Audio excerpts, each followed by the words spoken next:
Hi again then guys, and welcome to the last of 5 bonus episodes for the SuperSports review series, and this is going to bring us, at least for now, to the end of this series for GT6 at the moment. But this is another one of those series, like some others, that I think has a very strong chance of returning with GT Sport. We do know that there are some supercars on the game, and if I remember correctly, I think there were some super sports and also sports cars for sure as well. So, as I said, we will probably be returning to this series.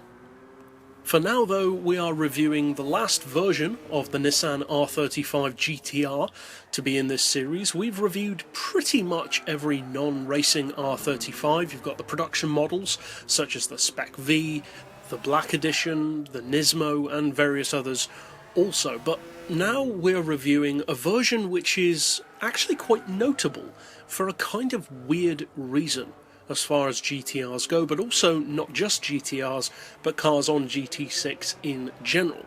The vast majority of cars on Gran Turismo have non-detailed interiors. That is a black interior with, of course, no instrumentation, no visible steering wheel for the most part, etc. Then, of course, you have the premiums, which have the fully detailed interior, but then you have this car. And this is a weird one, because in this car, not only do you not have a detailed interior, but you don't actually have an interior view at all. And as far as I'm aware, it's the only car in the game to be like that. Now, there may be some other obscure car that I'm not thinking of, but as far as I'm aware, there is no other vehicle where you go straight from third-person view, essentially to the bonnet view to the bumper view, with nothing in between. So that's notable about this vehicle. It doesn't really act as an advantage or disadvantage, it's just kind of a strange thing. And it does actually also mean, interestingly enough, that this is the only car that you can drive out of the pit lane while looking at the car, because there's no interior view. It's pretty weird. Now, as far as the spec that you're given, well, it's a non-production R35. It preceded the road-going production model, of course, being, as it is, the prototype. And this was where you started to see the finalizations of what the GT-R would ultimately look like. Now, this is not quite as expensive as, say, the 2001 concept. It's less than half the price of that car, but at the same time, it is more expensive than the also prototype Black Mask version. That car's $250,000 credits. This car is $430,000. Now, we're also not told what the engine size of this vehicle is, but you can surmise that it's probably essentially the same engine as the production car, with only a couple of minor changes. Now, that being said, those minor changes are definitely notable in terms of the specs that the engine can produce.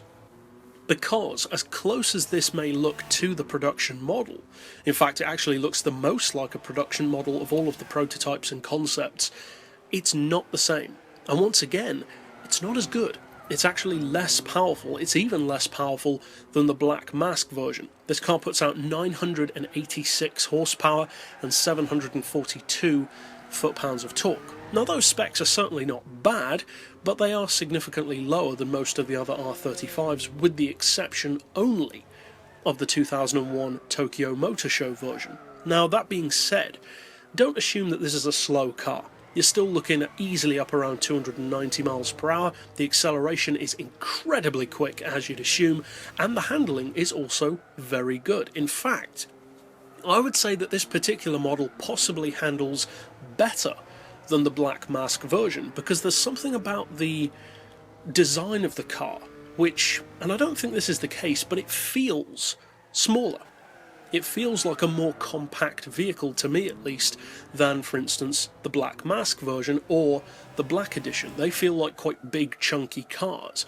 This car, not so much. Now, maybe that's to do with the camera view or just something about the car that catches the light in a different way, but it just feels a little more nimble, to me, than some of the others. Now, the horsepower per tonne is still very good at 709, but even though the horsepower per tonne is good, mainly due to sheer power, the weight isn't that great. It's not ridiculously heavy, but it weighs 1,391 kilos. That's almost the same as, say, a Chrysler 300C in fully tuned form, so pretty heavy as far as GTRs go. It is one of the heavier GTRs, and although it certainly doesn't affect it badly, it's notable.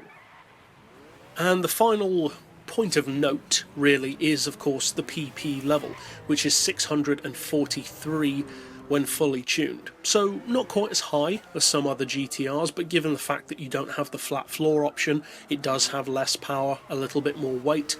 All of those things put together mean that that's not too surprising, but potentially that means that this could be a quite useful vehicle for more PP specific racing, because with something like a more powerful R35 for instance, you would have to remove parts or restrict the engine to get its PP down if you needed to, whereas with this car, yes, it's less powerful and it is heavier, but it's still in its fully tuned form. And as we've seen numerous times from the Rivals Showdown series, just because a car has inferior numbers, that is no indication whatsoever that it will be slower around the track. In fact, often to the contrary.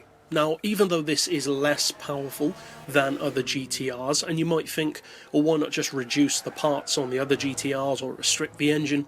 Well, the reason why I would say that this car would have an advantage there is because a car that has less power, but from its fully tuned form, essentially means that that car is working at its pinnacle, whereas something else that is in effect detuned to reach that same level is still at kind of a disadvantage, because you've got some racing parts, maybe some sports parts, maybe some stock parts, and those parts all working together, as good as it could be, will never be working together as well as something that's got completely fitted out with racing parts.